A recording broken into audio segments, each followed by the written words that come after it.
Hello दोस्तों, कैसे हैं आप सभी को हमारे चैनल भोजपुरी स्पेशल पर स्वागत है। दोस्तों, आज हम बात करेंगे भोजपुरी के सुपरस्टार सिंगर और एक्टर परेश लाल यादव जी की आने वाली फिल्म के बारे में। तो चलिए शुरू करते हैं। भोजपुरी फिल्म और गानों के सुपरस्टार एक्टर परेश लाल यादव, मणि भट्टाचार्य, ऋचा दीक्षित, स्टारक भोजपुरी मूवी घूंघट में घोटाला तो आपने देखा ही होगा।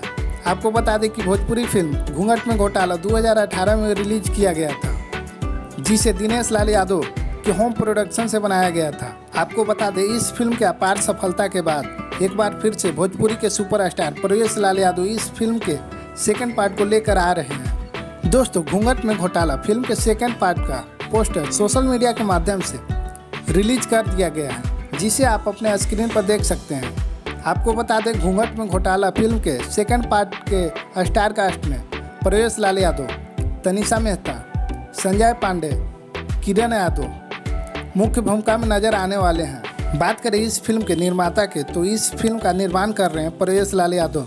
वहीं दोस्तों, बात करें इस फिल्म के राइटर और डायरेक्टर की, तो इस फिल्म का डायरेक्टर और राइटर हैं मंजुल ठाकुर, जिन्होंने भोजपुरी में कई बेहतरीन फिल्म दी है। तो दोस्तों, इस वीडियो में इतना ही। कैसी लगी ये वीडियो आप लोग कमेंट बॉक्स में ज़रूर बताइएगा, और ऐसे ही बेहतरीन वीडियो देखने के लिए हमारे चैनल को भी सब्सक्राइब कर सकते हैं।